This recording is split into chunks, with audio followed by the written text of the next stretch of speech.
بسم اللہ الرحمن الرحیم۔ رسول اللہ صلی اللہ علیہ وسلم نے ارشاد فرمایا، ان من افضل ایامکم یوم الجمعہ فاکثروا علی الصلاة فیہ فاکثروا من الصلاة فیہ۔ فرمایا تمہارے دنوں میں سب سے بہترین دن جمعہ کا دن ہے، اس لیے اس دن مجھ پہ کثرت سے درود پڑھا کرو۔ فَإِنَّ صَلَاتَكُمْ مَعْرُوضَةٌ عَلَيَّ، اس لیے کہ تمہارا درود مجھ تک پہنچایا جاتا ہے۔ صحابی نے پوچھا، یا رسول اللہ کیف تعرض علیک صلاتنا وقد ارمت، ہمارا درود آپ تک کیسے پہنچایا جائے گا جبکہ آپ جب دنیا سے جائیں گے قبر میں جسم آپ کا ختم ہو جائے گا تو ہمارا درود آپ تک کیسے پہنچے گا؟ تو آپ صلی اللہ علیہ وسلم نے فرمایا، ان اللہ حرم علی الارض اجساد الانبیاء، اللہ تعالیٰ نے پیغمبروں کے جسموں پر زمین پر پیغمبروں کے جسموں کو حرام کر دیا۔ زمین کسی پیغمبر کے جسم کو کبھی ختم نہیں کرتی۔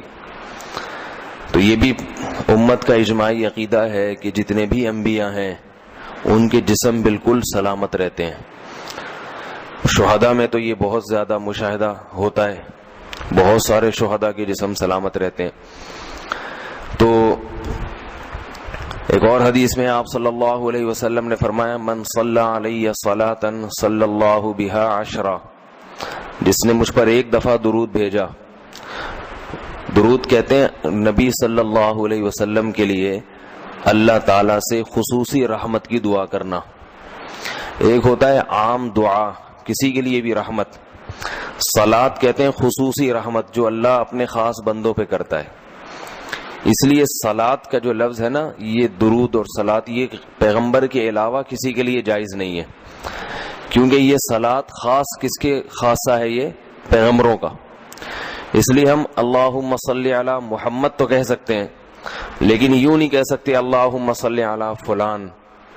تو وہ صلی جو ہے نا، صلات، یہ خاص قسم کی رحمتیں ہوتی ہیں جو اللہ پیغمبروں پر بھیجتے ہیں۔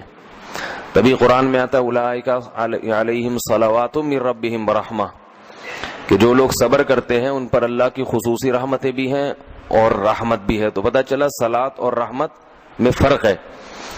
صلات اعلیٰ قسم کی رحمتوں کو کہتے ہیں۔ تو آپ صلی اللہ علیہ وسلم نے فرمایا، جس نے میرے لیے ایک مرتبہ رحمت کی دعا کی، درود شریف پڑھا میرے لیے، تو اللہ اس پر 10 رحمتیں بھیجتے ہیں۔ اور جمعہ کے دن زیادہ فضیلت ہے درود شریف پڑھنے کی۔ البتہ یہ جو جمعہ کے دن میں حدیث مشہور ہے کہ 80 سال کے گناہ معاف ہوتے ہیں جمعہ کے دن درود پڑھنے سے، یہ حدیث سند کے لحاظ سے کمزور ہے۔ لیکن یہ جو میں نے حدیث پڑھی کہ جمعہ کا دن سب سے بہتر دن ہے، فَأَكْثِرُوا عَلَيَّ مِنَ الصَّلَاةِ فِيهِ، لہذا اس دن مجھ پہ کثرت سے درود پڑھا کرو، یہ بالکل صحیح حدیث ہے۔ تو جمعہ کے دن درود شریف کی اضافی فضیلت ہے۔ آج چونکہ جمعہ کا دن ہے تو اس لیے میں نے کہا کہ اس بارے میں تھوڑی سی بات کروں۔ ایک اور حدیث میں آتا ہے رسول اللہ صلی اللہ علیہ وسلم نے فرمایا، لا تجعلوا قبری عیدا وصلوا علی فإن صلاتکم تبلغنی حیث کنتم، فرمایا میری قبر کو عیدگاہ نہ بناؤ۔ جیسے میلوں کی جگہ ہوتی ہے نا، میلے ٹھیلے، عید پہ جب سب لوگ جمع ہو کے خوشیاں مناتے ہیں، تو جیسے مزاروں پہ ہوتا ہے نا، قوالیاں ہو رہی ہیں اور یہ میلے ٹھیلے ہو رہے ہیں، آج کل دیکھا ہے۔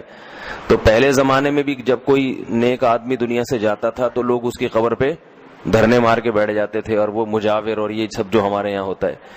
تو آپ صلی اللہ علیہ وسلم نے منع کیا کہ میری قبر کے ساتھ یہ کچھ مت کرو، البتہ مجھ پہ درود پڑھا کرو، اور فرمایا کہ تم جہاں سے بھی درود پڑھو گے یہ مجھ تک پہنچے گا۔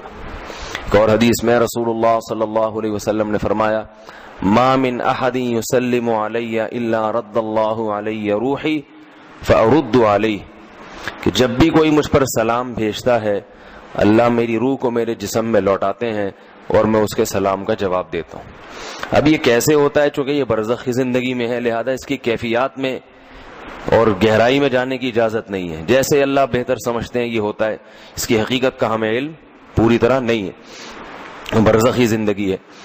اور حدیث میں آتا ہے رسول اللہ صلی اللہ علیہ وسلم نے فرمایا کہ رغم انف رجل ذکرت عندہ فلم یصلی علی، اس شخص کی ناک خاک آلودہ ہو جائے جس کے سامنے میرا نام لیا جائے، میرا تذکرہ ہو اور وہ مجھ پہ درود نہ پڑے۔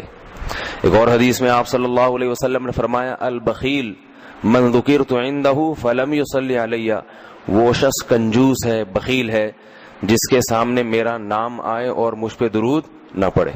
یعنی اتنی بڑی شخصیت اور اتنے بڑے محسن اعظم کا تذکرہ آ رہا ہے اور اس کی زبان سے دعا بھی نہیں نکلتی، تو اس سے بڑا کنجوس دنیا میں کون ہو سکتا ہے۔ ایک اور حدیث میں آپ صلی اللہ علیہ وسلم نے ایک شخص کو دعا مانگتے ہوئے دیکھا جس نے درود شریف پڑھے بغیر دعا شروع کر دی، تو آپ صلی اللہ علیہ وسلم نے فرمایا اس نے دعا میں جلدی کی ہے۔ پھر فرمایا تم میں سے جب کسی شخص کو دعا مانگنی ہو تو پہلے اللہ کی حمد و ثنا پڑھے، پھر مجھ پر درود بھیجے۔ قرآن مجید میں بھی اللہ نے حکم دیا ان اللہ و ملائکتہ یصلون علی النبی، کہ اللہ اور اس کے فرشتے، اللہ بھی رحمت بھیجتے ہیں اور فرشتے بھی رحمت کی دعا کرتے ہیں۔ یا ایھا الذین آمنوا صلوا علیہ وسلموا تسلیما، اے ایمان والو تم بھی محمد صلی اللہ علیہ وسلم پر درود بھیجا کرو اور سلام بھیجا کرو۔ درود اور سلام میں فرق یہ ہے کہ درود اللہ کی رحمت اور سلامت کہتے ہیں کہ ہر برائی سے، ہر مشکل سے، ہر مصیبت سے بچائیں۔ تو کمال جبھی ہوتا ہے جب اللہ ہر شر سے بچا لیں اور اضافی رحمتیں بھی بھیجیں۔ تو علماء نے درود شریف کی حکمتوں میں لکھا ہے کہ درود شریف جو اللہ نے ہمیں پڑھنے کا حکم دیا، اس کی بنیادی وجہ تو سب کو معلوم ہے کہ سب سے زیادہ احسانات اس کائنات میں اللہ کے بعد کس کے ہیں؟ محمد صلی اللہ علیہ وسلم۔ تو آپ صلی اللہ علیہ وسلم کے احسانات سب سے زیادہ ہیں انسانیت پر۔ انسان کو انسان آپ صلی اللہ علیہ وسلم نے بنایا، اور اہل اسلام تو سب سے زیادہ ان احسانات کے تلے دبے ہوئے۔ تو ہم کوئی بھی عبادت اگر کر رہے ہیں، دعا بھی اگر مانگ رہے ہیں، تو یہ بھی کس کی وجہ سے توفیق مل رہی ہے؟ نبی صلی اللہ علیہ وسلم، کیونکہ آپ صلی اللہ علیہ وسلم نے ہی یہ ساری چیزیں سکھائی ہیں۔ تو ہر کام میں حکم یہ ہے کہ بھائی جس کا احسان ہے، جس کی وجہ سے تمہیں یہ رہنمائی ملی، تو پہلے اس کا بھی تو کچھ خیال کرو، اس کا بھی جو ہے نا اللہ سے اس کے لیے دعا مانگو تاکہ تمہاری طرف سے بھی کچھ شکر ہو۔ دوسری بات علماء نے لکھی ہے کہ اس میں حکمت یہ ہے کہ درود شریف پڑھنے سے توحید کا عقیدہ مضبوط ہوتا ہے۔ وہ توحید، درود شریف نبی سے دعا نہیں ہے بلکہ اللہ سے دعا ہے، کس کے لیے؟ نبی کے لیے۔ تو پتہ یہ چلا کہ نبی پر بھی اللہ کی رحمتیں ہوں گی، اور دعا کون مانگ رہا ہے؟ ہم مانگ رہے ہیں۔ تو اس میں نبی سے مانگنے کا دروازہ بند کر دیا کہ نبی سے مانگنے کا اسلام میں کوئی تصور نہیں ہے، بلکہ نبی کے لیے بھی اللہ سے مانگا جائے گا۔ تو جب نبی کے لیے بھی اللہ سے مانگنے کا حکم ہے تو اپنے لیے نبی سے کیسے مانگنے کا حکم ہو گیا؟ سمجھ میں آ رہی ہے بات کہ نہیں آ رہی؟ یعنی نبی کے لیے بھی کس سے مانگنے کا حکم ہے؟ اللہ سے۔ تو اپنے لیے کس سے مانگیں گے؟ بطریق اولا، بطریق اولا ہم پھر اللہ سے مانگیں گے۔ تو اس سے عقیدہ توحید مضبوط ہوتا ہے۔ اور تیسری بات یہ کہ علماء نے لکھا ہے کہ جب درود شریف پڑھیں تو اس نظریے سے نہ پڑھیں کہ نبی ہماری دعا کے محتاج ہیں، نبی اللہ کی رحمت کے تو محتاج ہیں، یہ تو درود شریف سے پتہ چلتا ہے، لیکن اللہ کی وہ رحمت اس وقت بھی ہوتی اگر ہم یہ دعا نہ مانگتے۔ تو ہمیں اس لیے ہے کہ ہم بھی انگلی کٹا کے شہیدوں میں نام لکھوا لیں۔ سمجھ رہے ہیں نا؟ اس کی حضرت مولانا اشرف علی تھانوی رحمہ اللہ نے بڑی پیاری مثال دی۔ فرمایا کہ جیسے کوئی بادشاہ اپنے شہزادے پر کچھ انعام کرنا چاہے، بادشاہ تو چاہتا ہے نا اپنی اولاد کو نوازنا، اپنے محبوب شہزادہ اس کا محبوب ہوتا ہے۔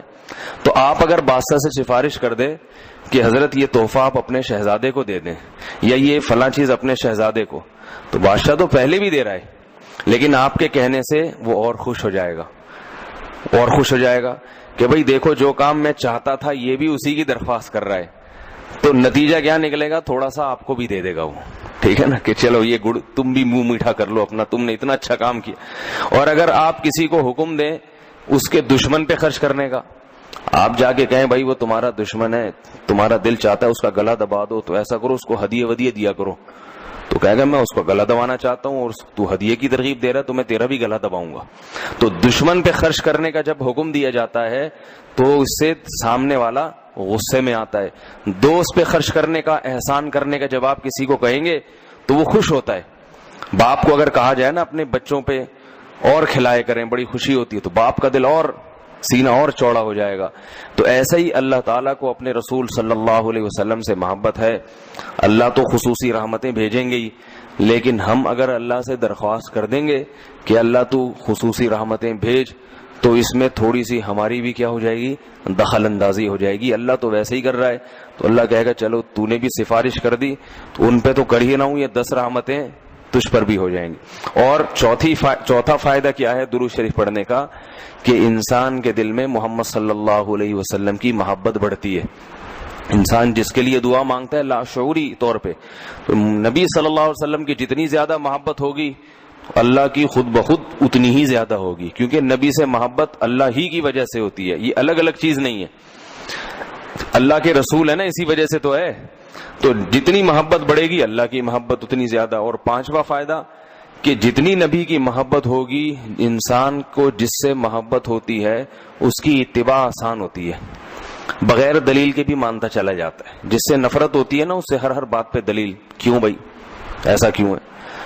اور اگر محبت ہو تو وہ کوئی کام کا کہے تو سمجھ میں آئے نہ آئے، انسان کہتا ہے بس کر لو۔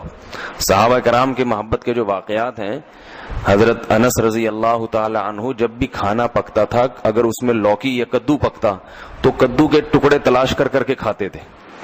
لوگوں نے پوچھا کیوں بھائی؟